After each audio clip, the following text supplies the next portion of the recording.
In what European leaders are calling blackmail, Russia has cut off natural gas sales to Poland and Bulgaria, two countries that have been helpful to Ukraine's successful stand against Russia's invasion. With me now to talk about this and more is Congressman Vicky Hartzler. She serves on two committees in the House, including the House Armed Services Committee. She represents the 4th Congressional District of Missouri. I started to call you Senator. Congresswoman Vicky Hartzler, welcome back. I know you're on the House floor voting, and so if you got to jump off, I no problem. Let's talk about this announcement by Russia cutting off energy or natural gas to Poland and Bulgaria. What's the result here? What's going to be the outcome? Well, I think ultimately it's going to hurt Russia because they need the income coming from that gas, and they're going to be hurting for it. Poland is in a pretty good position. They have large stocks of natural gas, and they also are more reliant on coal. And it is starting to come into the spring and summer months, so the dependence on for heating oil will be going down, or for natural gas for heating. Now, Bulgaria has a 90% dependency on Russia for their natural gas, so they're in a little bit tougher spot. But I know that the other countries and allies, the United States, will be rallying around them and trying to be helpful. Bulgaria also has a pipeline with Greece that should come online at the end of the year. And so I think they'll be all right. But, I'm hopeful that this will just expedite the energy independence of the EU and our allies from Russia. We should no longer be buying Russian oil. And of course, the United States, we stopped that a couple of weeks ago, but the EU shouldn't either. And we need to, here in America, step up, and Biden needs to approve the LNG export permits so that we can increase our ability to send liquefied natural gas over to our allies and help them. So there's several things that we can do to help, but I think ultimately this will be, it'll work out okay.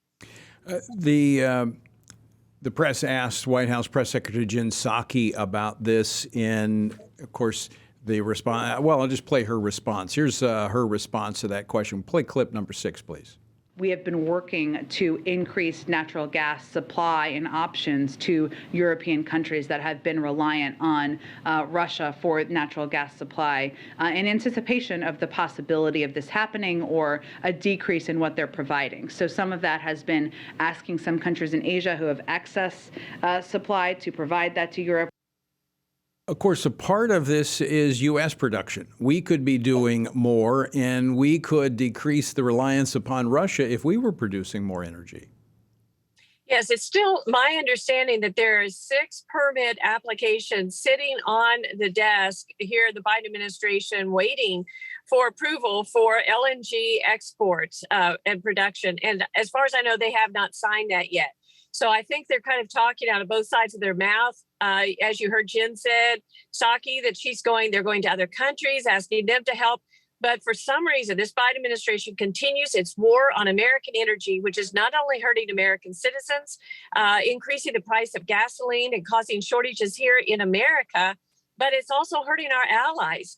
So it's time to produce more energy here in America for our citizens and for those abroad who are fighting alongside us to try to support freedom and the Ukrainians. Congresswoman Hartzler, I want to shift gears a moment because this is something you've been talking about, something you care passionately about as the chairman of the Values Action Team in the House.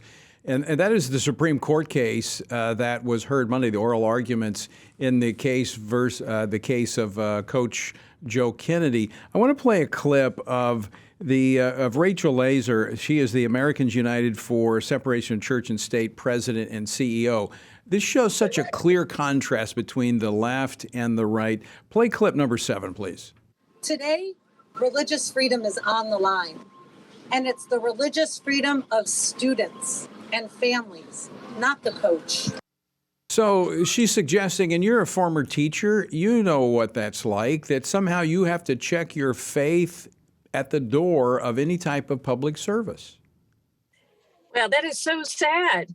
One of the reasons I got into teaching is because I care about young people, and they need role models desperately now who live their faith out every day, who have morals and values and character and that young people should emulate. And Coach Joe Kennedy was a man and still is a man of faith, but was a coach who simply lived out his faith and exercised his First Amendment rights of both free speech and freedom of expression of religion, who after the game would go out on the 50-yard line, simply kneel down and give a private prayer. And the fact that he was fired for doing this is just unconscionable in our country. And I'm so grateful that the Supreme Court has taken up this case.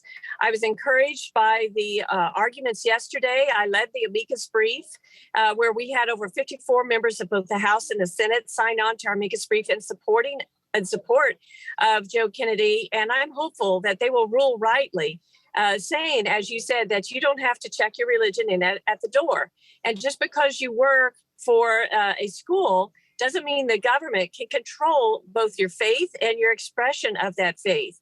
So I'm very hopeful they'll make the right decision here and protect free speech and faith as an expression as a Christian. And I think, Vicky, the best thing we can do to protect those freedoms is to use them. And this has been a long path for Joe Kennedy. 7 years. This has been 7 years to make his way to the Supreme Court. But if the court rules the right way on this, we'll see a restoration, a revival, if you will, of religious freedom in this country, and everyone will benefit from it. But we all have got to do our part. Well, that's right. And our country needs us now. I mean, our country needs the Lord.